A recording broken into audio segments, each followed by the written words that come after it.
Hello friends, welcome to my channel. Friends, आज आप लोगों के लिए मैं लेकर के आई हूँ। क्या लेकर के आई हूँ? एलटी ग्रेड का क्या है, PYQ है। ठीक, 2018 में जो पेपर हुआ था एलटी ग्रेड का, वही मैं लेकर के आई हूँ। इसको देख लीजिए। इसमें कितने क्वेश्चन होंगे? तो इसमें 120 क्वेश्चन होंगे। ठीक है, 120 क्वेश्चन को हम लोग देखेंगे।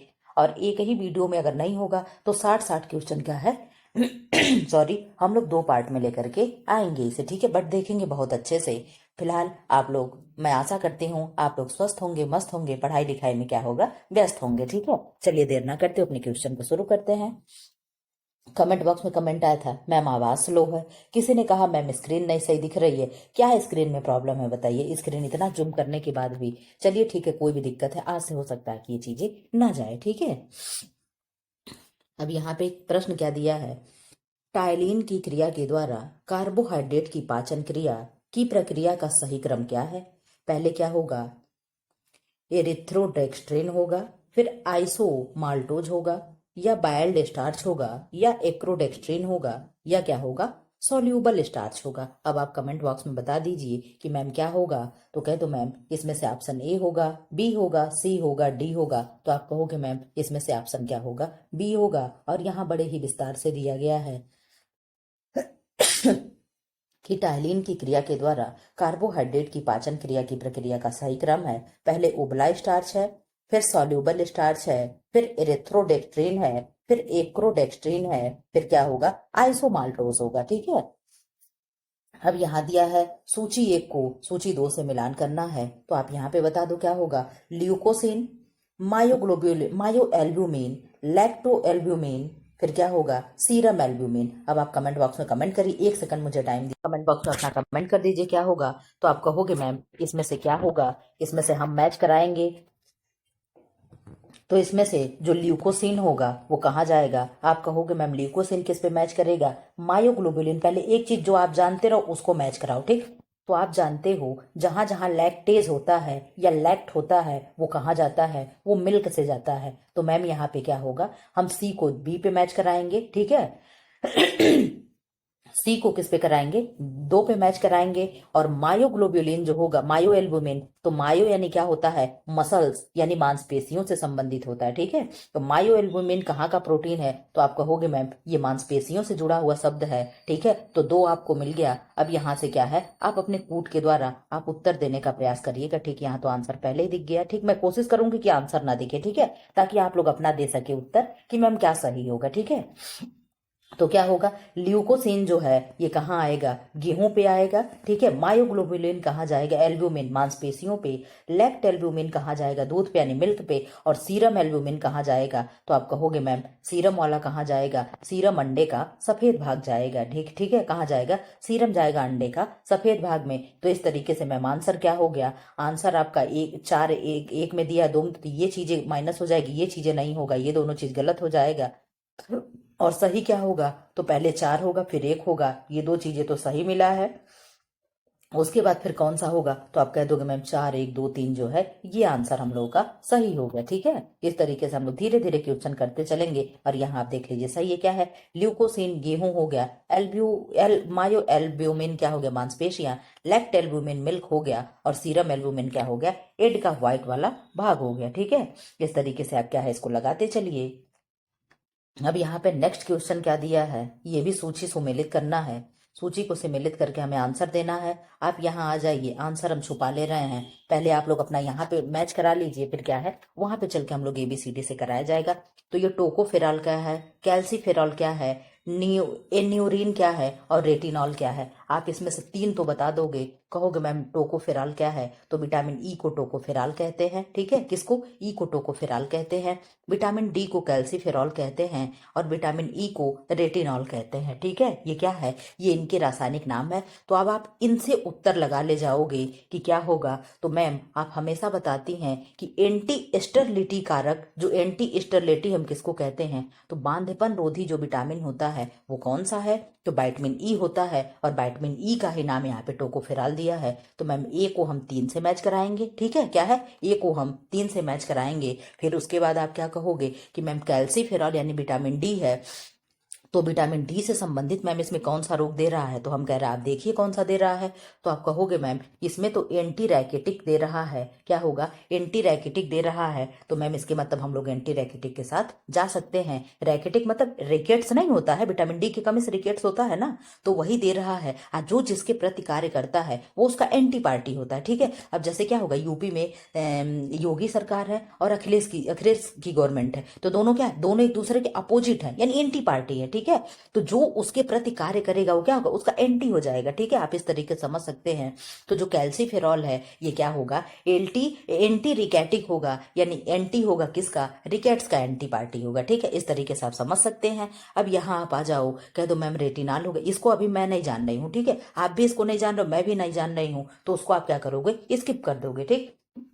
फिर रेटिनाल जो है, तो रेटिनाल को किस पे ले जाओगे, तो आप कहोगे मैम जीरोप्थेल्मिया नामक एक बीमारी हम सुने हैं, जो किस में होती है, जो होती है कहाँ होती है, आंख में होती है। तो मैम इसको हम यहाँ मैच कराएंगे, ठीक है। अब हल्का सा आप लोग को कूट दिखाते हैं और इसमें से आप लोग बताना कि इसमें से आपका आंसर क्या होगा, फिर मैं आंसर दिखाऊंगी, ठीक है। तो हम लोग किस पे गए थे, ए किस पे गया था, ए गया था 3 पे, ठीक है। तो ए का 3 किस में है, ये चीजें दोनों हो गई गलत, और इन दोनों में से आपका संभावित उत्तर मिल सकता है। आप कहोगे मैम कैल्सीफेरॉल के लिए हम नंबर 1 पे गए थे, तो नंबर 1 यानी डी वाला आंसर आपका सही हो गया। इस तरीके से क्वेश्चन को क्या करते हैं, टैकल करते हैं और क्वेश्चन को सही करते हैं, ठीक है। अब यहाँ पे हमको 3 मिल रहा था ना, एक चीज मुझे नहीं आ रहा था, बाकी 3 चीज मुझे आ रहा था, ठीक है। और मैं उम्मीद करती हूँ कि यही 3 चीज आपको भी आ रहा होगा, जो एक मुझे नहीं आ रहा था वो आपको भी नहीं आ रहा होगा, ठीक है। तो जो एन्यूरिन है ये क्या होगा, एन्यूरिटिक कारक होगा, यानी इसके में ही शब्द क्या है, छुपा हुआ है, ठीक है। तो इस तरीके से हम लोग अपने प्रश्न को क्या करते हैं, सही कर ले जाते हैं, ठीक। ये तरीका आप लोग को कैसा लगा, आप लोग कमेंट बॉक्स में जरूर करिएगा। अब यहाँ पे आप लोग देख लो, टोकोफेरॉल क्या है, एंटी स्टरलिटिक कारक हो गया, कैल्सीफेरॉल क्या है, एंटी रिकेटिक कारक हो गया, और एन्यूरिन क्या है, एंटी न्यूरेटिक कारक हो गया, रेटिनॉल क्या है, एंटी जीरोप्थेल्मिक कारक हो गया, ठीक है। आप लोग को कैसा लग रहा है कमेंट बॉक्स में जरूर कमेंट करिएगा कि मैम अच्छा लग रहा है, बुरा लग रहा है, ठीक है। यहाँ तो आंसर मैंने दिखा, कोशिश करूंगी मैं कि आंसर ना दिखे, ठीक है, ताकि आप लोग अपने आप का भी मूल्यांकन कर लें, इवेल्युएशन कर लें कि आप कितने पाने में हो, ठीक है। अब क्या है, प्रसव के पश्चात प्रथम 3 दिन तक स्रावित होने वाला तरल क्या होता है, कोलेस्ट्रम कहलाता है, ठीक। इसमें प्रोटीन की उच्च मात्रा होने का कारण ग्लोब्यूलिन की उपस्थिति होती है। अब आप बता दो क्या होगा, आप कहोगे मैम ये जो पहला दे रहा है ये तो सही दे रहा है, लेकिन दूसरा है क्या है, गलत है, ठीक है। तो इसमें से क्या होगा, सही उत्तर चुनिए। तो सही उत्तर क्या होगा, आप कहोगे मैम इसमें से ए और 2 क्या है, दोनों ही सही है, ठीक है। क्या होगा, आप गलत बता रही हैं मैम, क्या होगा, दोनों सही होगा, ठीक है। हम आप लोग को ऐसे कंफ्यूज कर रहे थे। आप क्या कहोगे कि मैम ए और 2 दोनों सही होगा। जो बच्चा होने के बाद जो माँ के स्तन से पीला गाढ़ा दूध निकलता है, और वो कितने दिन तक निकलता है, 2 से 3 डेज तक निकलता है, उसे क्या कहते हैं, कोलेस्ट्रम कहते हैं। हिंदी में क्या कहेंगे, तो आप कहोगे मैम हम उसको खीस कहते हैं, ठीक है। क्या कहेंगे, खीस कहेंगे, ठीक है। तो इस तरीके से क्या है, ये दोनों ही हम लोग का क्या होगा, सही हो जाएगा, ठीक है। और इसमें उच्च मात्रा में प्रोटीन होता है, ठीक है। कौन सा प्रोटीन होता है, ग्लोब्यूलिन की उपस्थिति के कारण क्या होता है, बच्चे को क्या होता है, इम्यूनिटी सिस्टम स्ट्रांग होती है, ठीक। अब निम्न में से कौन सा विकास का सिद्धांत नहीं है, तो विकास का सिद्धांत क्या नहीं है, अब इसको आप बताइएगा। एक सेकंड थोड़ा सा हम एक काम कर लें, आप बता दीजिए कि विकास का सही सिद्धांत क्या नहीं है, विकास का सही सिद्धांत क्या है या क्या नहीं है, ठीक, क्या नहीं है। तो आप बता दो, विकास विशिष्ट से सामान्य की ओर अग्रसर होता है, ठीक है। क्या होगा, विकास विशिष्ट से सामान्य की ओर अग्रसर होगा। विकास की विभिन्न अवस्थाएं होती हैं, विकास प्रतिमान की भविष्यवाणी नहीं की जा सकती, विकास एक निश्चित क्रम में अग्रसर होता है, विकास परिवर्तन का क्रम है। आप कमेंट बॉक्स में कमेंट कर दो कि क्या होगा, कि मैं इसमें से सही क्या सही नहीं है, ठीक। क्या सही नहीं है, केवल 1 और 5 होगा, 1 और 3 होगा, 3 और 5 होगा, केवल 3 होगा। अब आप बता दो किसमें से क्या नहीं होगा।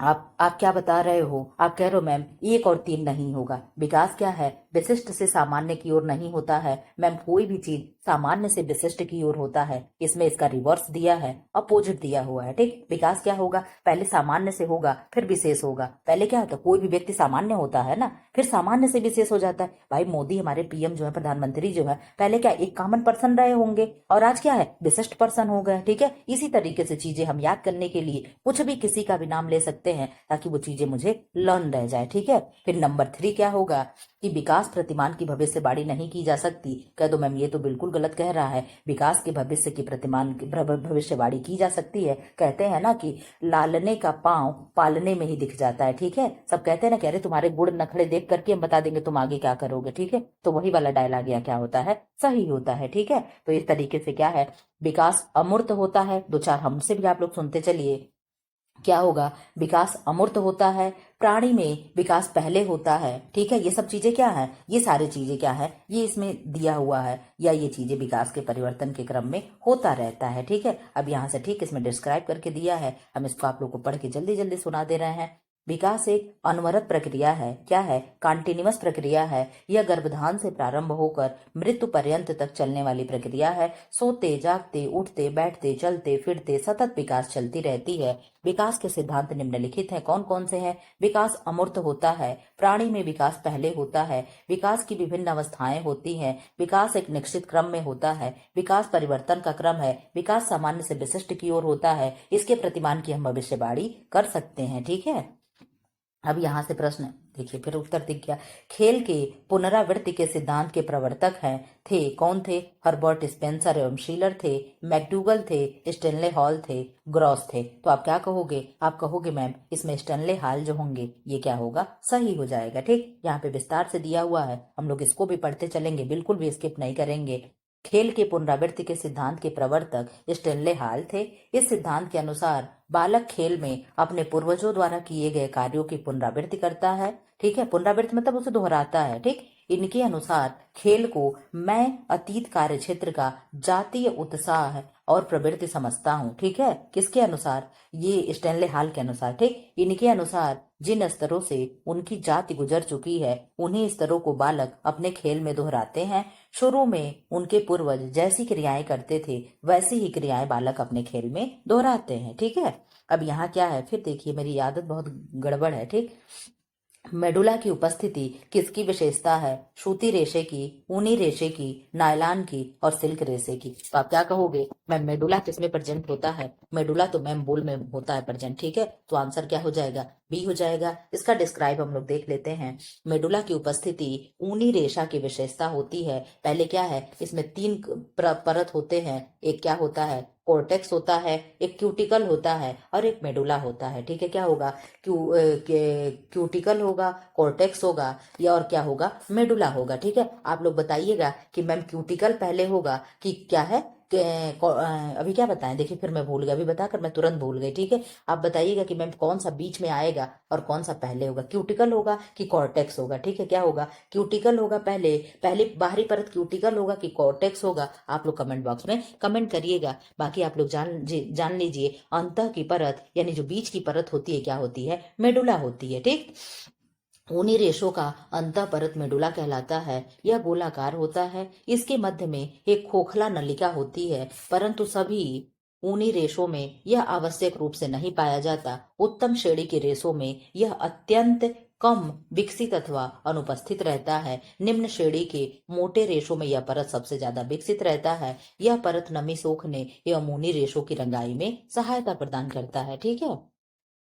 सूची मैच कराना है, यहाँ पे हम लोग मैच कराएंगे, ठीक है। फिर आंसर देखेंगे, ठीक। पहले आप लोग मैच कराइए। मैम अवशोषकता दे रहा है, ठीक है। अवशोषकता कहाँ जाएगा, पहले हम लोग जो जानते हैं उसको करेंगे, ठीक। इलास्टिसिटी, रिकवरी, प्रतिस्कंदता और लचीलापन, ठीक। प्रतिस्कंदता हम लोग पढ़ेंगे कि मैम जहां पे आयतन होगा, आप हम लोगों को बताई हैं कि जहां आयतन लिखा होगा वहां ही प्रतिस्कंदता आएगा, ठीक है। तो आप आयतन को खोज लीजिए और प्रतिस्कंदता से मैच करा दीजिए। तो आप कहोगे मैम यहाँ एक आयतन दिख रहा है और हम फिर क्या है, 2 के साथ जा सकते हैं, ठीक है। एकदम कॉन्फिडेंसली रूप से हम 2 के साथ जा सकते हैं। यानी प्रतिस्कंदता क्या होगा, अत्यधिक दबाव के पश्चात अपने मूल आयतन में वापस आना क्या है, प्रतिस्कंदता है। अब इलास्टिसिटी रिकवरी क्या होगी, मैम ये भी बता दीजिए। तो इलास्टिसिटी जो रिकवरी होगी ये कहाँ जाएगा, अब आंसर क्लियर हो गया। खिंचाव व तनाव ग्रहण करने के पश्चात जो अपनी मूल अवस्था धारण कर लेते हैं। क्या है? इलास्टिसिटी है। एक रबड़ लीजिए और आप उसको दोनों हाथ में लेकर के यूं ऐसे खींचिए, ठीक है, तो क्या होगा? वो खींचने के बाद क्या, फिर छोड़ोगे, फिर वो अपना क्या है, वही अपना ग्रहण स्थान जो है वो ग्रहण कर लेगा। वो क्या है? इलास्टिसिटी रिकवरी कहलाती है, ठीक है। वो भी अपनी मूल अवस्था में क्या है, वापस आ जाएगी। अवशोषकता का गुण क्या है? तो आप कहोगे मैम अवशोषक मतलब किसी भी चीज को सोख लेना, ठीक है। तो छिद्रों द्वारा द्रव को आकर्षित एवं ग्रहण करना क्या है? इलास्टिसिटी होगी, अरे अवशोषकता होगा, ठीक है। अब लचीलापन क्या है? बिना टूटे हुए मुड़ना क्या है? लचीलापन होता है। क्या कहते हैं? जो डाली लचीली होती है वो झुकती है बट टूटती नहीं है, ठीक है। तो लचीलापन क्या होगा? बिना टूटे हुए, ठीक है, बिना टूटे। क्या कहते हैं? जिस डाल में लटक होती है वो डाल टूटती नहीं है, वो क्या होती है? मुड़ जाती है या झुक जाती है, ठीक है। तो इसमें क्या है? बिना टूटे दिया है तो लचीलापन से मैच कराएंगे। तो मैम इसका आंसर क्या होगा ये भी बता दीजिए। तो पहले का आंसर जा रहा है कहाँ? 3 में, ठीक है। 3 हो गया, फिर 4 हो गया, ठीक है, 3 4। फिर प्रतिस्कंदता किस पे जाएगा? तो आप कह दो मैम ये 2 पे जाएगा। 3 4 2 और कहाँ जाएगा? 1 जाएगा। 3 4 2 1 कहाँ दिया है?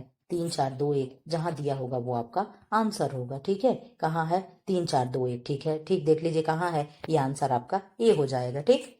अब यहाँ पे आप लोग देख लीजिए क्या दे रहा है? अवशोषकता यानी छिद्रों द्वारा द्रव को आकर्षित एवं ग्रहण करना। इलास्टिसिटी रिकवरी, इलास्टिक रिकवरी, खिंचाव व तनाव ग्रहण करने के पश्चात अपनी मूल लंबाई में वापस आना। प्रतिस्कंदता, अत्यधिक दबाव के पश्चात अपने मूल आयतन में वापस आना। लचीलापन, बिना टूटे हुए मुड़ना, ठीक है। अब यहाँ पे ये तो मैं नहीं देखने दूंगी आप लोगों को, क्यों? क्योंकि क्या है, अभी हम कल की ही प्रैक्टिस सेट में इसको हम लोग लगाए थे, ठीक है। क्या है? कपास के रेशे का क्रम है, ठीक। क्या है? कपास के रेशे का सही क्रम है। आप लोग इसको बता दो क्या होगा।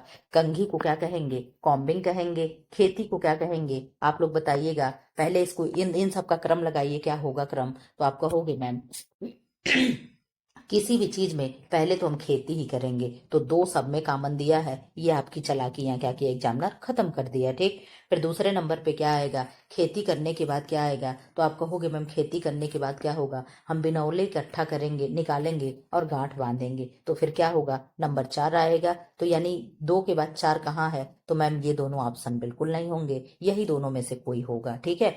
फिर इसमें 3 भी क्रम में दे रहा है। फिर खोलेंगे हम आपस में, हम मिलाएंगे यानी ओपनिंग एंड ब्लेंडिंग करेंगे, ठीक है। इन्हें क्या करेंगे? हम खोलेंगे और खोल करके क्या है, आपस में हम मिला देंगे, ठीक है। फिर इसके बाद हम क्या करेंगे? ये 3 तो कॉमन चल रहा है। फिर इसके बाद में हम क्या करेंगे? तो हम कहेंगे धुनेंगे, यानी क्या करेंगे? कार्डिंग करेंगे। क्या करेंगे? कार्डिंग करेंगे, ठीक है। कार्डिंग के बाद फिर क्या होगा? मैम कार्डिंग के बाद आपने बताया था हम तुरंत क्या करेंगे? कॉम्बिंग करेंगे, ठीक है। क्या करेंगे? कॉम्बिंग करेंगे। और कॉम्बिंग के बाद क्या करेंगे? तो आप क्या बताई थी मैम कि कॉम्बिंग के बाद हम क्या करते हैं? हम तुरंत पूनी बना लेते हैं, यानी अपने बाल को क्या करते हैं? तुरंत पूनी बना लेते हैं, जूड़ा बना लेते हैं, ठीक है, बन बना लेते हैं। तो उसके बाद हम लोग पूनी बनाएंगे। फिर क्या करेंगे? हम मैम इस तरीके से अपना पूनी बना करके, छोटी बना करके यहाँ से कट कर देंगे, ठीक है। तो फिर क्या हो जाएगा? कटाई करना होगा। इस तरीके से हम क्या याद करेंगे? पहले खेती करना होगा। खेती के बाद फिर क्या करेंगे? बिनौले निकालेंगे, फिर खोलेंगे और आपस में मिलाएंगे। फिर हम क्या करेंगे? धुनाई करेंगे, ठीक है। धुनाई के बाद हम फिर क्या करेंगे? मैम हम कंघी करेंगे। कंघी के बाद हम पूनी बनाएंगे और पूनी के बाद मैम हम कताई कर देंगे, ठीक है। ये कल वाला क्वेश्चन में था, आप लोग याद करिएगा। देखिए यहाँ दे रहा है कपास क्या है? विश्वव्यापी रेशा है, यानी सार्वभौमिक फाइबर है। कपास से बना वस्त्र सस्ता, मजबूत, सुंदर, विलक्षण गुणों से संपन्न, वो सभी आय वर्ग के लोगों के पहुंच के भीतर होता है, यानी गरीब से गरीब, अमीर से अमीर, सब लोग इसे अफोर्ड कर सकते हैं। साधारणतः कपास का पौधा 4 से 6 फीट तक क्या होता है? लंबा होता है, ठीक है। कपास के रेशे के उत्पादन का सही क्रम क्या है? खेती करना, बिनौले निकालना और गांठ बांधना, खोलना एवं आपस में मिलाना, धुनना, कंघी करना, पूनी बनाना और कताई करना, ठीक है। अब यहाँ आप लोग बता दीजिए वस्त्रोपयोगी रेशों के आपस में सटने के गुण सटने की क्षमता के गुण कौन से कारक योगदान देंगे? रेशे की सूक्ष्मता एवं सतह की प्रकृति, रेशे की लंबाई एवं कटाई द्वारा दबाव, ठीक है। अब यहाँ पे नेक्स्ट पेज पे आते हैं। क्वेश्चन नंबर क्या है? यहाँ 11 क्या है? केवल एक दो, केवल दो, एक और दो दोनों, ना तो एक ना तो दो। तो इसमें क्या होगा? केवल एक होगा। यहाँ पे आंसर दिख गया है, केवल एक होगा। क्या होगा? वस्त्रोपयोगी रेशों के आपस में सटने की क्षमता के गुण में रेशे की सूक्ष्मता के सतह की प्रकृति क्या क्या है? योगदान देते हैं, ठीक है। अब इधर आते हैं नेक्स्ट क्वेश्चन, हम लोग देखते हैं नेक्स्ट क्वेश्चन क्या है। मैम यहाँ भी दे रखा है, क्या दिया है, वस्त्र निर्माण की अवस्थाओं का सही क्रम क्या होगा, तो आप यहाँ भी बता दो क्या होगा। यहाँ भी क्या होगा, drawing out, combing, roving, spinning, carding. अब यहाँ से आप बता दो क्या होगा। आप कहोगे मैम पहले आप बताई थी कि कभी भी आप लोग लिखिएगा तो क्या होगा, पहले कार्डिंग होगा, ठीक है, पहले धुनाई होगी, हम बाल को पहले धुलते हैं फिर हम कॉम्ब करते हैं, यानी फिर क्या होता है, कॉम्बिंग होता है, यानी फिर क्या होगा, कंघी होगा, ठीक है। तो पहले कार्डिंग आएगी फिर कॉम्बिंग आएगा, तो पहले क्या आएगा, कार्डिंग आएगा, ठीक है, उसके बाद क्या आएगा, कॉम्बिंग आएगा, ठीक। दो तो ये क्रम आप याद कर लो, फिर चीजें हम लोग क्या करेंगे, अभी मैच करा लेंगे, ठीक है। आप देखते रहिएगा अभी कैसे क्वेश्चन सॉल्व करते हैं। पहले मैंने क्या बताया, कार्डिंग आएगा, ठीक, नंबर 5 पे पहले आएगा, फिर क्या होगा, कॉम्बिंग आएगा। तो 5 5 यहाँ देखिए दोनों दिया है, ये चीजें नहीं हो सकता, ठीक है। इस तरीके से देखिए क्वेश्चन कैसे टैकल करते हैं, आप लोग को हम ये बताते चल रहे हैं, ठीक है। तो पहले क्या आएगा, पहले कार्डिंग आएगा फिर कॉम्बिंग आएगा, तो मैम इन्हीं दोनों में से होगा। तो और अब आप यहाँ भी क्लियर हो गया मैम कि क्या होगा, पहले कार्डिंग है फिर कॉम्बिंग है, यानी ये भी चीजें नहीं होगा। देखिए कितने आसानी से क्वेश्चन आप लोगों ने कर लिया। ये ट्रिक आप जरूर याद रखिएगा अगर आपको सक्सेस पाना है तो, ठीक है। हर सक्सेस वाले बच्चे से कोई भी चीज पूछेंगे तो 100% नहीं बताता है, बट वो क्या है, इसी तरीके के ट्रिक दिमाग में रख करके और परीक्षा को क्लियर किया जा सकता है, ठीक है। आप मेरे साथ जुड़े रहोगे तो इस तरीके के मैं आप लोग को तरीका सिखाती रहूंगी, ठीक। अब क्या होगा, नंबर 1 यहाँ ड्राइंग आउट हो गया, ठीक है, फिर यहाँ पे क्या हो गया, रोविंग हो गया, ठीक है, फिर यहाँ क्या हो गया, स्पिनिंग हो गया, ठीक। अब अपना आंसर देख लीजिए, तो मैम आपने सही बताया, ठीक है। क्या होगा, रेशे वस्त्र निर्माण की सबसे सरलतम व लघुतम अति महत्वपूर्ण इकाई है। रेशे को विभिन्न प्रक्रियाओं व अवस्थाओं से गुजारने इनसे अविरल लंबाई के धागे का निर्माण किया जाता है। तत्पश्चात वस्त्र बुना जाता है। प्राकृतिक रेशों से धागा निर्माण हेतु निम्नांकित अवस्थाएं हैं। कौन कौन सी अवस्थाएं हैं जो अभी हम लोग क्रम से लगाए हैं, वही यहाँ दिया हुआ है। क्या है, पहले कॉर्डिंग है फिर कॉम्बिंग है फिर ड्राइंग आउट है फिर रोविंग है फिर स्पिनिंग है, ठीक है। इस तरीके से क्या है, ये क्रम दिया हुआ है रेशे वस्त्र का निर्माण के लिए, ठीक। अब यहाँ से देखिए क्या दे रहा है, ये प्रश्न पढ़िए आप लोग। अभी पीछे जो लगाए हो यहाँ पे केवल एक शब्द आपको पकड़ना है, आयतन, ठीक है। आयतन के पकड़ करके आप तुरंत उत्तर लगा दोगे कि मैम ये क्या होगा। आप लोग पहले कमेंट बॉक्स में कमेंट करोगे फिर मैं बताऊंगी। पहले मैं प्रश्न पढ़ लूं। रेशे का वह गुण जिसमें रेशों को दबाने के पश्चात छोड़ देने पर पुनः अपना पूर्व आयतन प्राप्त कर लेता है, क्या कहलाएगा, लचीलापन यानी फ्लेक्सिबिलिटी कहलाएगी, प्रत्यास्थता कहलाएगा, प्रतिस्कंदता कहलाएगा और तनाव सामर्थ्य कहलाएगा। आप बता दो क्या कहलाएगा। तो आप कहोगे मैम ये तो आप डेली ही बताती हैं, आप कहती हैं मैम प्रतिस्कंदता होगा। क्या होगा, जहां आयतन होगा वहां प्रतिस्कंदता जरूर होगा, ठीक है। आप इस तरीके से, अच्छा एक ट्रिक आप लोग को और भी बता दे क्या, और भी आप लोग के लिए थोड़ा सा इजी कर दे।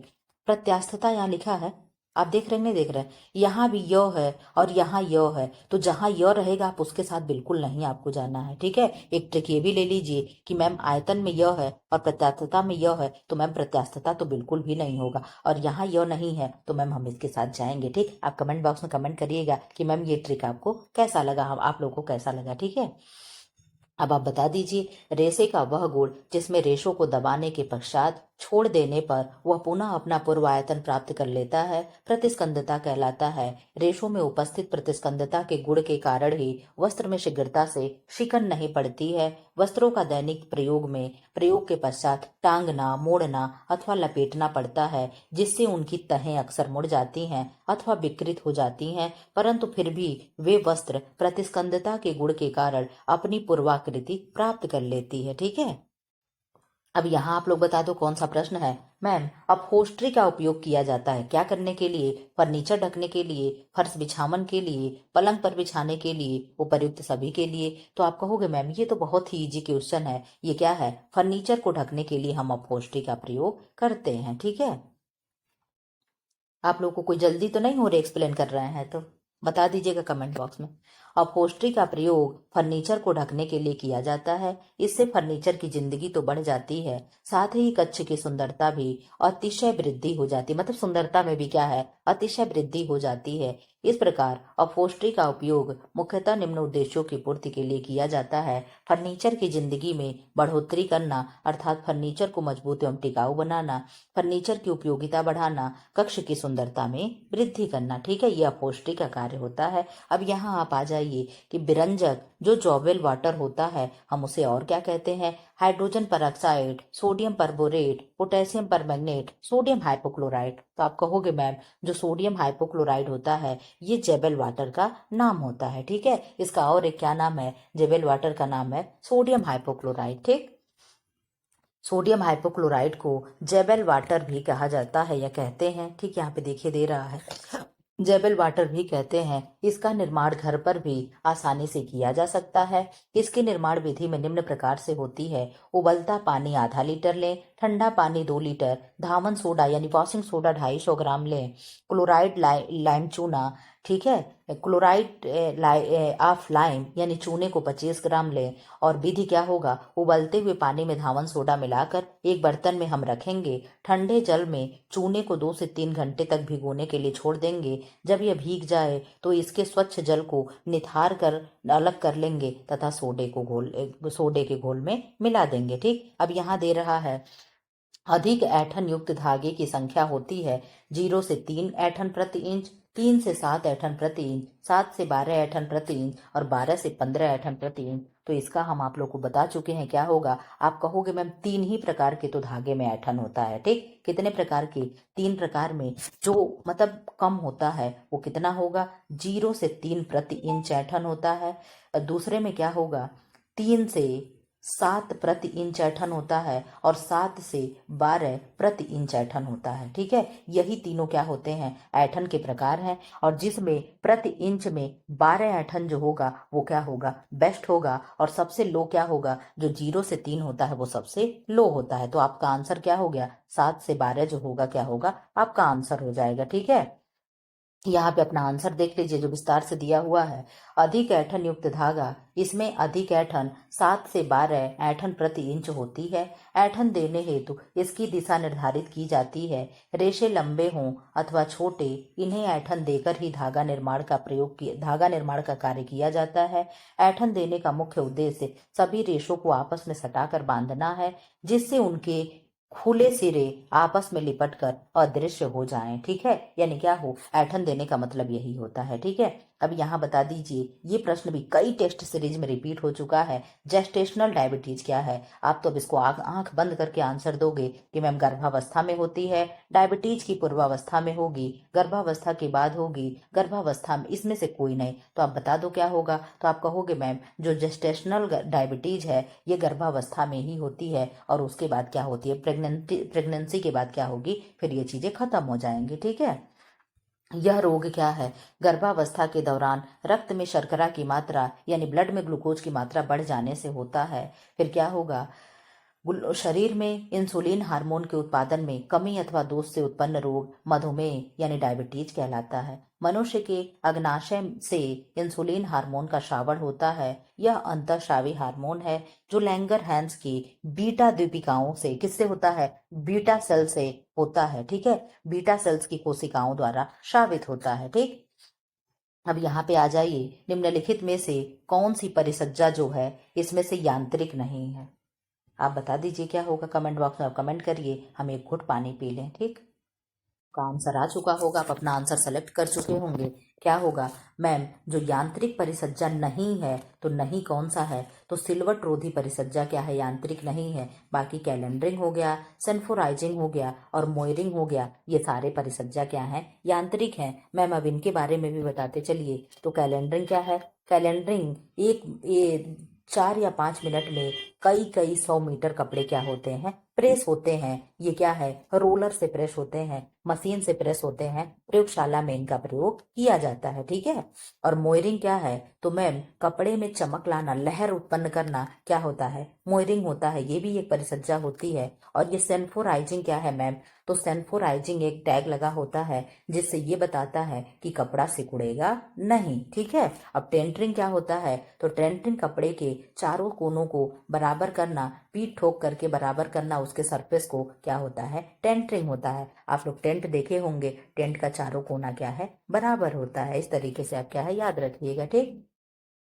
17 का उत्तर क्या होगा, आप जान गए कौन सा उत्तर होगा, इसमें से डी होगा यानी सिल्वट रोधी परिसज्जा होगा, ठीक। अब यहाँ अच्छा यहाँ विस्तार से तो दिया है, ठीक। सिल्वर रोधी परिसज्जा रासायनिक परिसज्जा है। यह परिसज्जा सूती एवं लीलन के वस्त्रों में किया जाता है, क्योंकि इन वस्त्रों में तन्यता, प्रत्यास्थता एवं प्रतिस्कंदता का सख्त अभाव रहता है। इस कारण ये वस्त्र शीघ्रता से क्रश हो जाते हैं और इनमें सिलवटें क्या हैं, पड़ जाती हैं। अब यहाँ आप बता दीजिए उत्तर क्या होगा कि उपभोक्ता संरक्षण अधिनियम पारित हुआ था कब? 24 दिसंबर 1980 को, 24 दिसंबर 1982 को, 24 दिसंबर 1986 को, 24 दिसंबर 2000 को। आप अपना कमेंट बॉक्स में आंसर दीजिए।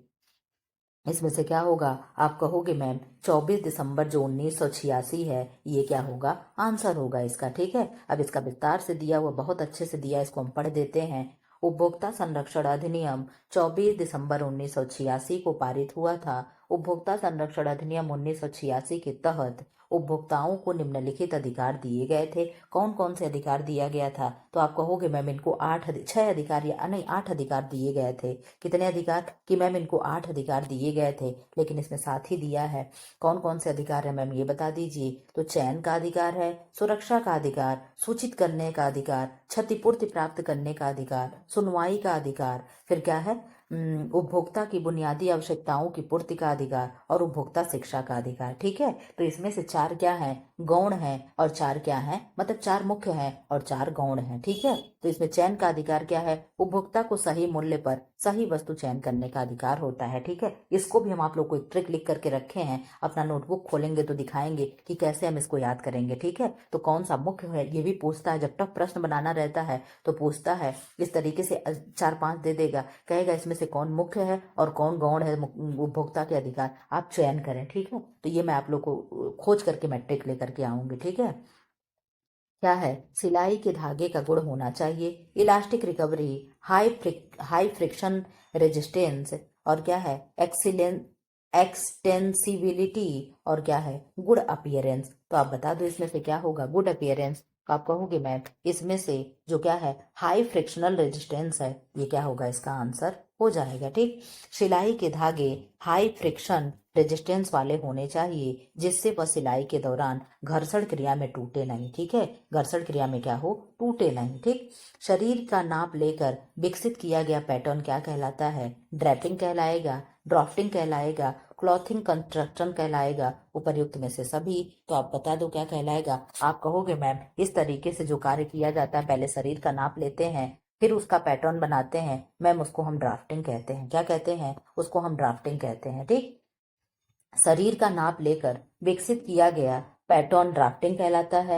वस्त्र की सिलाई प्रारंभ करने से पूर्व उसका खाका बना लेना ड्राफ्ट या ड्राफ्टिंग कहलाता है। यह प्रक्रिया कागज पर की जाती है। ड्राफ्टिंग बनाने के महत्वपूर्ण उपकरण क्या क्या हैं? कैंची है यानी सीजर है, भूरा कागज है, ब्राउन पेपर है, नापने का फीता है यानी इंची टेप है, दर्जी का चौकोर है, और क्या है, रूलर पटरी है, ठीक है। एक सादी पोशाक जिस पर कोई बाहरी सजावट न हो उसे क्या कहेंगे? रचनात्मक नमूना, सजावटी नमूना, सतही नमूना, उपर्युक्त सभी। आप क्या कहोगे? आप कहोगे मैम ये रचनात्मक नमूना हो जाएगा। क्या होगा? रचनात्मक नमूना होगा। एक सादी पोशाक जिस पर बाहरी सजावट ना हो उसे क्या कहते हैं? रचनात्मक नमूना कहते हैं, ठीक। कार्बोनाइजिंग क्या है? ड्राइंग प्रोसेस है, फिनिशिंग प्रोसेस है, रोविंग प्रोसेस है, और रेटिंग प्रोसेस है। आप बता दो क्या होगा? तो आप कहोगे मैम जो कार्बोनाइजिंग है ये क्या है? एक फिनिशिंग प्रोसेस है। क्या है? फिनिशिंग प्रोसेस है, ठीक। कार्बोनाइजिंग क्या है? फिनिशिंग प्रक्रिया यानी प्रोसेस है।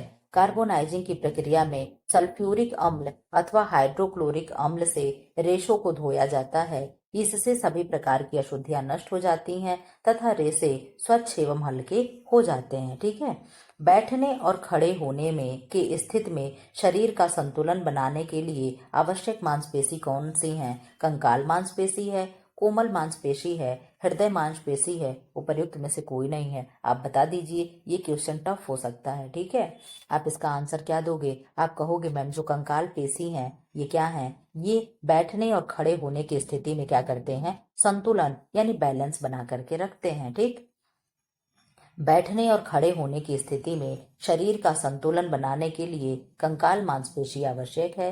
ये पेशियां कंकाल की गति एवं चलन में सहायक होती हैं। ये कंडराओं द्वारा अस्थियों से जुड़ी रहती हैं। इन्हें रेखित या ऐच्छिक पेशियां भी कहते हैं। अब कंडरा क्या हो गया? आप कहोगे मैम कंडरा क्या है और लिगामेंट क्या है? ठीक है, तो लिगामेंट और कंडरा एक ही होता है। जो बोन से बोन होता है वो क्या होता है? लिगामेंट द्वारा जुड़ा होता है। इस तरीके से हमारी ये हड्डी हो गई और ये दूसरी हड्डी इससे जुड़ी होती है, तो क्या हो गया? ये लिगामेंट से ही जुड़ा होता है। तो ये क्या होगा? ट्रिक BBL होगा। इस तरीके से आप क्या करिएगा? BBL यानी बोन टू बोन कनेक्ट कौन करेगा? लिगामेंट करेगा। और बोन टू मांस में जो कनेक्शन होता है, यानी ये हमारी हड्डी हो गई और ये क्या है? ये मांस से तो ढकी है, तो मांस इसमें चिपका होगा। ठीक है, तो ये क्या होगा? आप कमेंट बॉक्स में कमेंट करिएगा। ठीक है, लिगामेंट होगा। इसके बाद अगला क्या होगा? ये आप बताइएगा कि हड्डियां जो मांस से जुड़ी होती है इसको हम क्या कहते हैं। ठीक, शब्द आप कमेंट बॉक्स में जरूर बताइएगा। ठीक,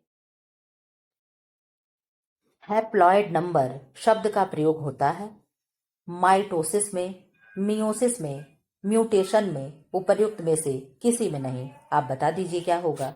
24 का आप बता दीजिए क्या होगा? तो आप कहोगे मैम मियोसिस में होगा। ठीक है, किस में होगा? मियोसिस में होगा। हैप्लॉयड नंबर शब्द का प्रयोग मियोसिस में किया जाता है। ऐसा कोशिका विभाजन जिसमें बनने वाली संतति यानी पुत्री कोशिकाओं के गुणसूत्रों की संख्या मातृ कोशिकाओं यानी सेकेंड एन की आधी रह जाती है, अर्धसूत्री विभाजन यानी मियोसिस कहलाती है। समझे? यह विभाजन अलैंगिक जनन करने वाले सजीवों में होता है। ठीक, रक्त कोशिकाएं जो मोनोसाइट से छोटी होती है और जिसमें बड़ा केंद्रक पाया जाता है वो क्या होगा? एरिथ्रोसाइट होगा, लिम्फोसाइट होगा, बेसोफिल होगा और प्लेटलेट्स होगा। अब आप बता दो क्या होगा? तो आप कहोगे मैम जो व्हाइट ब्लड सेल्स हैं यानी रक्त कोशिकाएं हैं, रक्त कोशिका जो मोनोसाइट्स होता है ये किसमें होगा? आप ये बता दो। तो आप कहोगे मैम ये जो लिम्फोसाइट्स होते हैं ये क्या है? रक्त कोशिकाएं जो मोनोसाइट से छोटी होती हैं और जिसमें बड़ा केंद्रक पाया जाता है। अब इसका विस्तार से जो दिया है उसको हम पढ़ लेते हैं। आप कहोगे मैम रक्त कोशिकाएं जो मोनोसाइट से छोटा होता है और जिसमें बड़ा केंद्रक पाया जाता है उसे लिम्फोसाइट कहते हैं। लिम्फोसाइट श्वेत रधुराण की संख्या का 20 से 40% तक होते हैं। प्रति घन मिमी रक्त में इनकी संख्या 15 से 2500 तक होती है। इनका प्रमुख कार्य शरीर की प्रतिरक्षी प्रतिक्रियाओं के लिए आवश्यक प्रतिरक्षी बनाना होता है। कुछ और भी आप लोगों को बता दें। कहाँ पे थे हम लोग? कूड़ा वाला आ गया, इसके चक्कर में डिस्टर्ब हो गए। ठीक, यहाँ पे थे ना? ठीक, तो क्या है? ये WBC के बारे में बता रहे थे। तो WBC क्या होता है? केंद्रक युक्त होता है। कैसा होगा? केंद्रक युक्त होगा। और इसका जीवन काल कितना होगा? तो कितना होता है? 2 से लेकर के 5 दिन होता है इसका जीवन काल। ठीक है, और इसकी संख्या कितनी होती है हमारे शरीर में? तो इसकी संख्या 5000 से लेकर के 10,000 तक इसकी संख्या होती है। ठीक है, 10 के लिख दे रहा तो भी समझ। ठीक है, 10,000 तक इसकी संख्या होती है। रोरशार्क क्या है? ब्लैक इंक ब्लड परीक्षण है। क्या है? सामाजिक सांख्यिकी तकनीक है, रचनात्मक तकनीक है, समाप्ति तकनीक है, प्रक्षेपण तकनीक है। तो आप कहोगे मैम इसमें से क्या है? एक बार देख लें। आप कहोगे इनमें से क्या है? प्रक्षेपण तकनीक है। ठीक है, यानी क्या है? प्रोजेक्टिव टेस्ट है। शोध की रूपरेखा जो आसान एवं अस्पष्ट होती है। पूर्व परीक्षण रूपरेखा, निर्णायक रूपरेखा, शोध रूपरेखा, अन्वेषणात्मक शोध रूपरेखा, वर्णात्मक शोध रूपरेखा। तो आप क्या कहोगे कि इसमें से क्या होगा? C होगा, यानी अन्वेषणात्मक शोध रूपरेखा होगा। ठीक है, अब यहाँ क्या है? Question number 28। निदर्शन जो संभावित निदर्शन रूपरेखा के अंतर्गत आती है। सुधार निदर्शन, अभ्यांश निदर्शन, स्वदेशीय निदर्शन और सुविधापूर्ण निदर्शन। आप बता दीजिए कमेंट बॉक्स में क्या होगा? तो आप कहोगे मैम इसमें तो दिख रहा आंसर सुधार निदर्शन होगा। इसके बारे में थोड़ा पढ़ लीजिए, हम लोग समझ जाएं। निदर्शन जो संभाविता निदर्शन रूपरेखा के अंतर्गत आता है वह क्या है? सुधार निदर्शन होता है। ठीक है, यानी क्लस्टर सैंपलिंग होता है।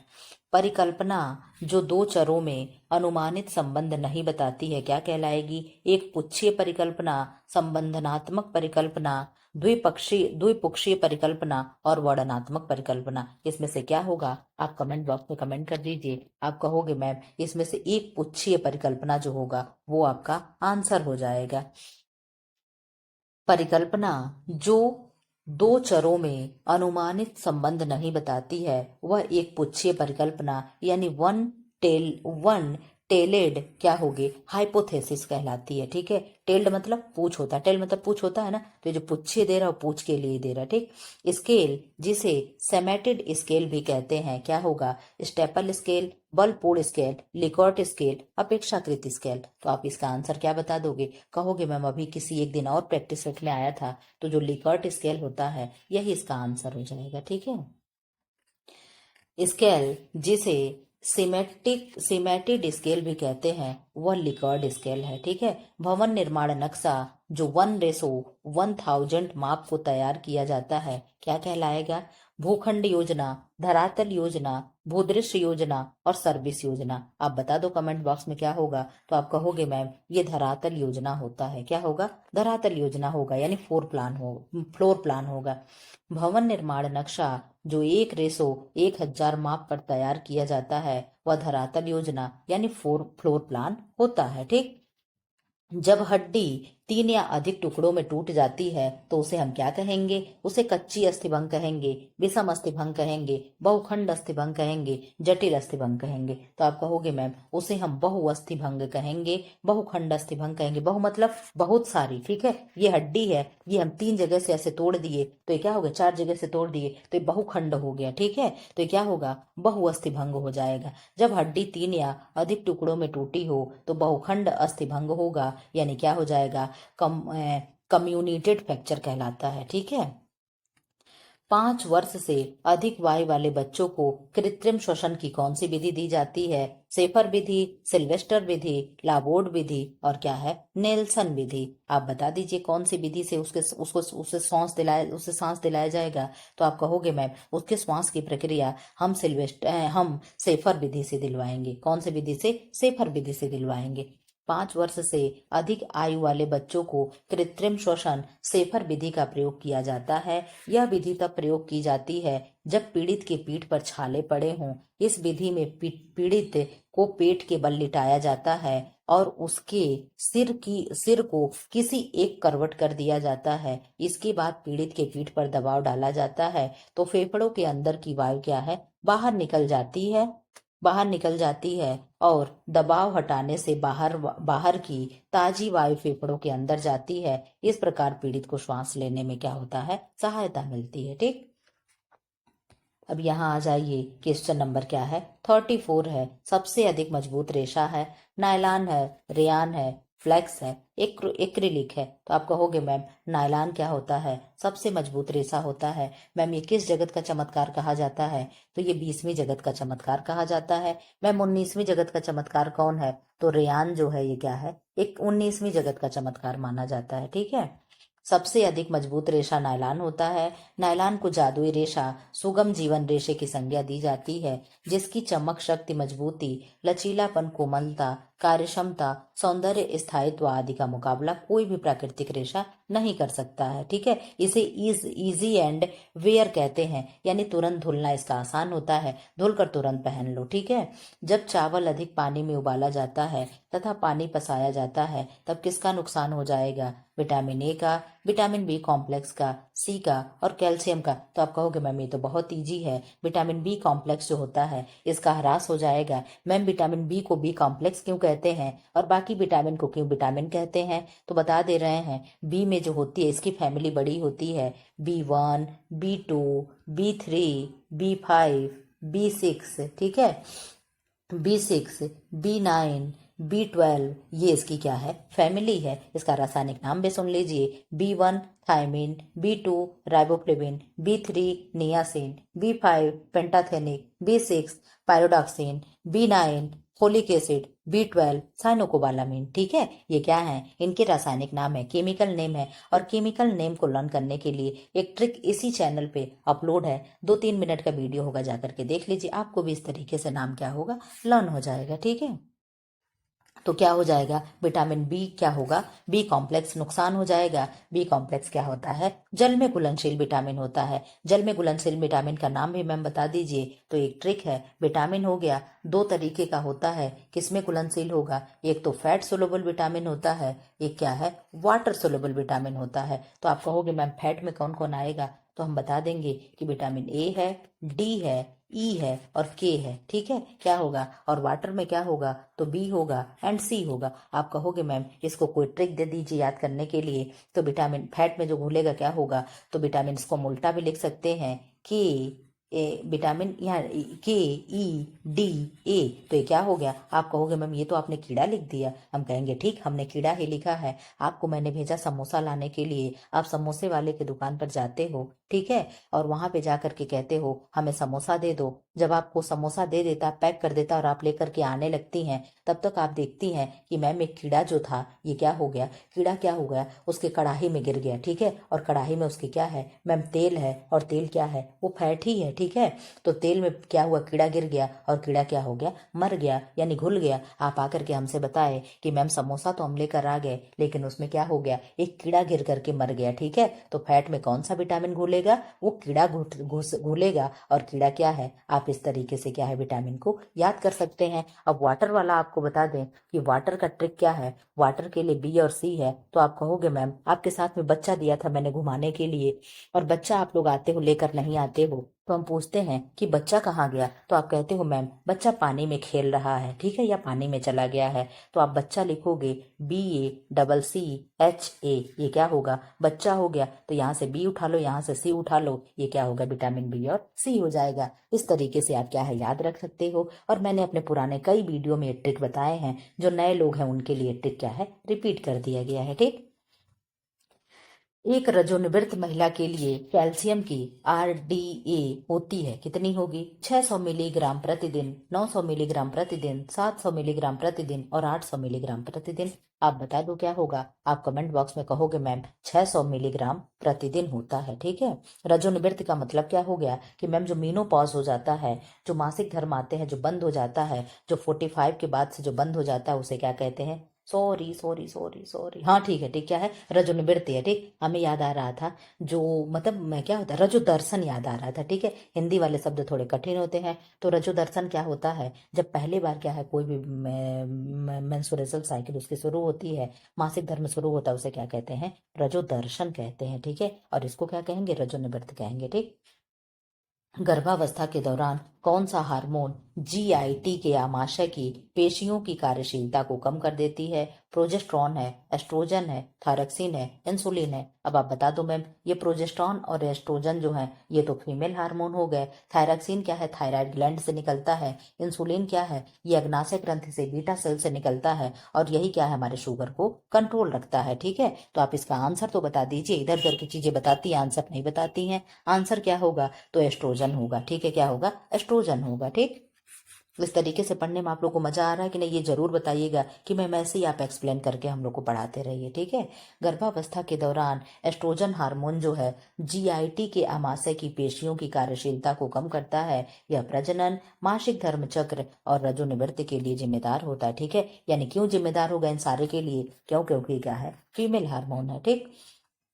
सूक्ष्म अणु जो शरीर में सूक्ष्म अणु जो शरीर में बहुत जल्दी अवशोषित होता है, पॉलीसेकेराइड, सेलुलोज, हेमिसेलुलोज और क्या है, मोनोसेकेराइड। अब आप बता दीजिए क्या होगा। अब इसमें क्या पूछना चाह रहा है, इसमें से आप बता दो ये क्या कहना चाह रहा है। तो आप कहोगे मैम इसमें जो पॉलीसेकेराइड हो गया, सेलुलोज हो गया, हेमिसेलुलोज हो गया, ये सब क्या है, ये सब पॉलीसेकेराइड के प्रकार हैं। लेकिन जो मोनोसेकेराइड है ये क्या है, ये ग्लूकोज का सबसे सरलतम रूप, मतलब क्या है, कार्बोहाइड्रेट के 3 रूप होते हैं ना, एक तो मोनोसेकेराइड होता है, एक डाइसेकेराइड होता है, और एक क्या होता है, पॉलीसेकेराइड होता है। तो मोनो में 3 होते हैं, डाई में 3 होते हैं, और पॉली में क्या है, ये सेलुलोज हो गया, हेमी सेलुलोज हो गया, पैक्टीन हो गया, ये सब क्या है, स्टार्च हो गया, ये सब क्या है, पॉलीसेकेराइड्स के उदाहरण है। मोनोसेकेराइड्स के उदाहरण क्या है, GFG, ठीक है, ये ट्रिक है, क्या है, GFG, glucose, fructose and galactose. और इसमें क्या होगा, डाइसेकेराइड में आप लोग कमेंट बॉक्स में तीनों को बता दीजिएगा, ठीक है। ये आपके लिए छोड़ते हैं फिलहाल, यहाँ आंसर क्या हो जाएगा, मोनोसेकेराइड हो जाएगा। सूक्ष्म अणु जो शरीर में बहुत जल्दी अवशोषित होता है उसे मोनोसैकेराइड कहते हैं। मोनोसैकेराइड कार्बोज का सबसे सरलतम रूप होता है। मोनोसैकेराइड दो शब्दों से मिलकर बना होता है, मोनो और सैकेराइड। मोनोसैकेराइड का उदाहरण क्या है? तो ग्लूकोज है, जो ग्लूकोज हमारे शरीर में तुरंत ही एब्जॉर्ब हो जाता है। ठीक। पीईएम का प्रथम सूचक क्या होता है? तो क्या होगा? आयु अनुसार वजन कम करना, आयु अनुसार वजन अधिक होना, कम बीएसआर होना और उपर्युक्त सभी होना। अब आप बता दो क्या होगा। पहली बात तो मैम आप पीईएम का फुल फॉर्म बता दीजिए। तो पीईएम का फुल फॉर्म ये होगा प्रोटीन एनर्जी माल न्यूट्रिशन। क्या होगा? प्रोटीन एनर्जी माल न्यूट्रिशन। ठीक है, अब इसका हम लोग विस्तार देख लेते हैं। पीईएम का प्रथम सूचक आयु अनुसार वजन कम होता है। पीईएम का पूरा नाम प्रोटीन एनर्जी माल न्यूट्रिशन है, जिसका हिंदी में नाम प्रोटीन ऊर्जा कुपोषण होता है। यह भारत में सबसे बड़ी स्वास्थ्य संबंधित समस्या है। इससे हमारे शरीर के विकास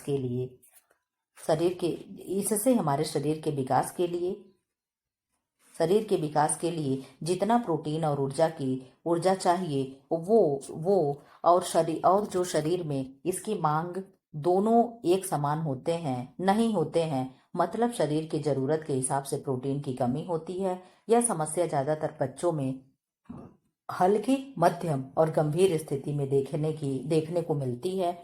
यह छोटे समय की बीमारी से नहीं बल्कि लंबे समय से कुपोषण के कारण होता है। ठीक है। गतिशील संतुलन से तात्पर्य है तो क्या होगा? प्रोटीन ऊर्जा अनुपात का, कैल्शियम फास्फोरस अनुपात का, खनिज लवण संतुलन का और उपरोक्त में से किसी का नहीं। तो आप कहोगे मैम गतिशील संतुलन से तात्पर्य है प्रोटीन ऊर्जा अनुपात का होना। ठीक है। अर्ध आवश्यक अमीनो अम्ल है तो आर्जिनिन है, ल्यूसीन है, एलानिन है और बेलिन है। तो आप कहोगे मैम ये प्रश्न कहाँ से आ गया कि ये प्रश्न कहाँ से आया है? तो ये प्रश्न आया है प्रोटीन से। अमीनो अम्ल कितने होते हैं? तो ये 20 प्रकार के होते हैं। 10 आवश्यक होते हैं, यानी 10 एसेंशियल होते हैं और 10 क्या है? नॉन एसेंशियल होते हैं। ठीक। तो जो एसेंशियल होते हैं वो क्या है? हमारे शरीर क्या करता है उसका नहीं, जो अनावश्यक होता है वो हमारे शरीर में बनता है और जो आवश्यक होता है उसको हमें बाहर से लेना होता है। ठीक है। तो इसमें से क्या आंसर होगा? पहले आंसर तो बता दीजिए। तो जो आर्जिनिन है ये क्या है? अर्ध आवश्यक अमीनो अम्ल है। ठीक।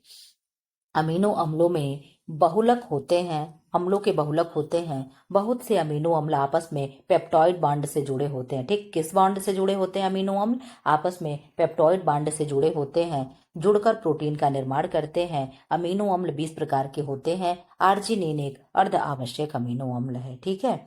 बुने हुए कपड़े में पाए जाने वाला लंबतः परस्पर संबंधित लूप को निम्न में से किससे संदर्भित किया जाता है? तो लंबवत दिया है, बस शब्द को पकड़ लीजिए, तुरंत आंसर आपका खत्म हो जाएगा। आप कहोगे मैम ताना है, लकीर है, बेल है और कोर्स है। अब आप क्या कहोगे? आप खुद अपना आंसर देख लो कि मैम हिंट दे दी है और हिंट में क्या है? ताना है तो ताना लोग लंबा लंबा मारते हैं। ठीक है। क्या है? ताना है तो ताना क्या हो गया? जहां लंबतः देख लिए आपका तुरंत आंसर निकल के आ जाना चाहिए, पूरा प्रश्न पढ़ने की जरूरत ही नहीं है। ठीक है।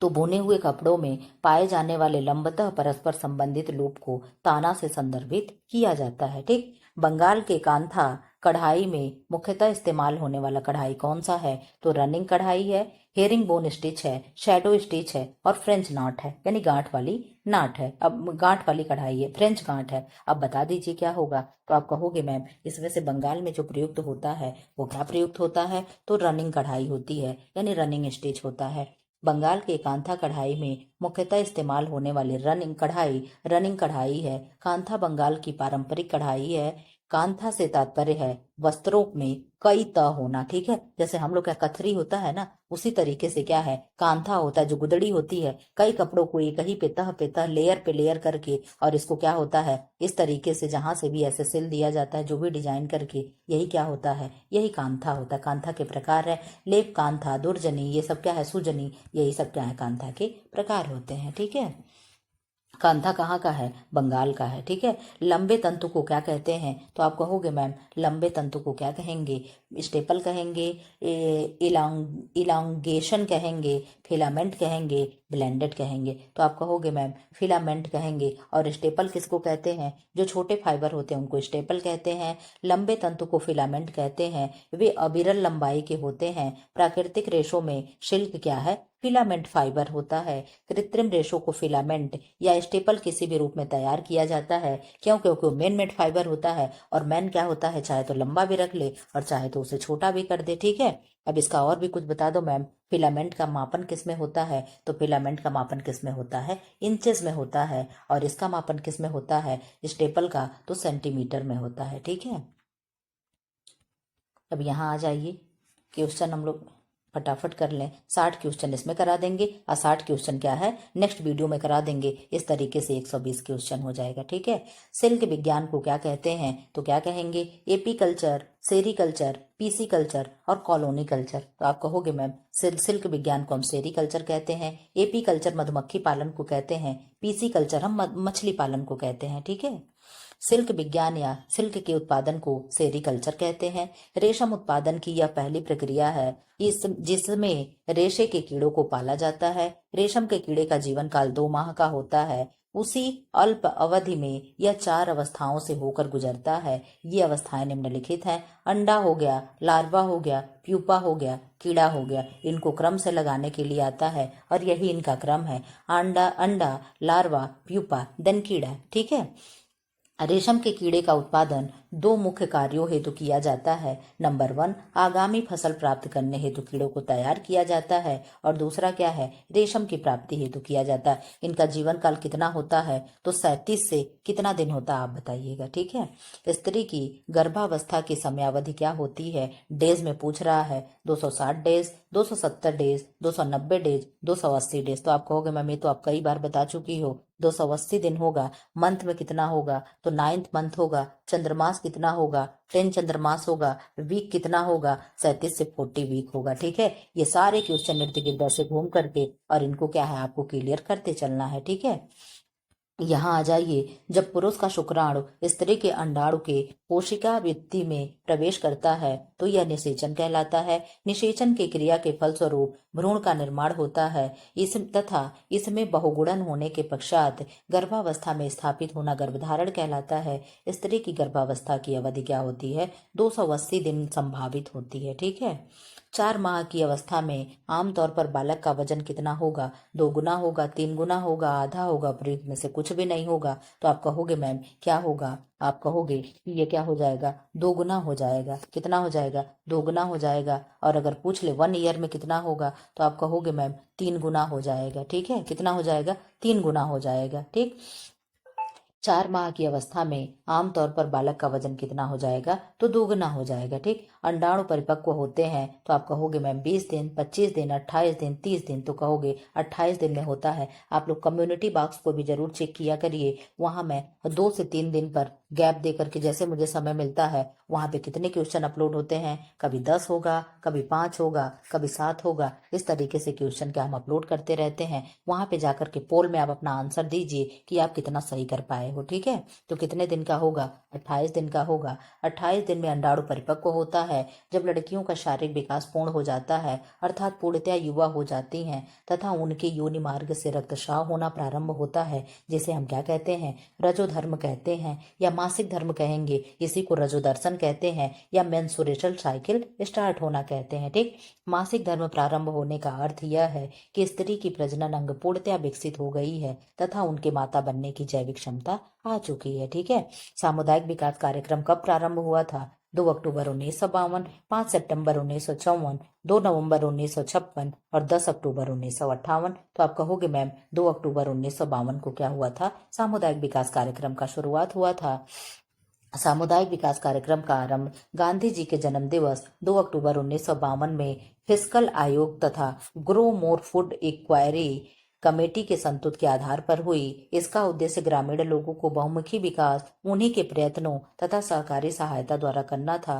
भारत में सामुदायिक विकास योजना का कार्यक्रम बहुत पहले से चलता आ रहा है। ठीक है, अब यहाँ आ जाइए 50 क्वेश्चन और यही पेज क्या है हम लोग का शायद क्वेश्चन कंप्लीट कर देगा। ठीक, एसेप्सिस से क्या तात्पर्य है? सूक्ष्म जीवों को हटाना, सूक्ष्म जीवाणुओं को दूर कर रखना, सूक्ष्म जीवाणुओं को मारना, सूक्ष्म जीवाणुओं की क्रियाओं में व्यवधान उत्पन्न करना।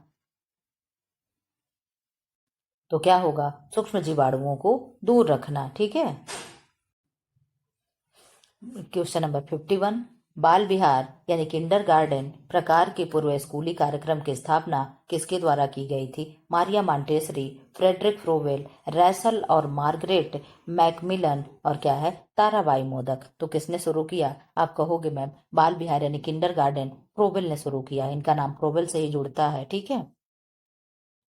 निम्नलिखित घटनाओं का सही क्रम से लगाइए। पहले गर्भ प्रतिस्थापन, अंडपात, फिर यौन निर्धारण, फिर निषेचन। अब आप बता दो क्या होगा? आप कहोगे मैम पहले नंबर पे क्या आएगा? पहले नंबर पे 4 आएगा। ठीक है। पहले निषेचन की प्रक्रिया होता है। 4 किस में दिया है? मैम इनमें नहीं है, इसमें नहीं है, इसमें नहीं है। मैम हम तो अपना आंसर लगा लेंगे। ठीक है। यही प्रक्रिया होती है आपको प्रश्न सॉल्व करने का। ठीक। अब यहाँ हम लोग देखते हैं घटनाओं का सही क्रम क्या है। तो क्या है? पहले फर्टिलाइजेशन है, पहले निषेचन होगा, फिर यौन निर्धारण होगा, फिर गर्भ प्रतिस्थापन होगा, फिर अंडपात होगा। ठीक है।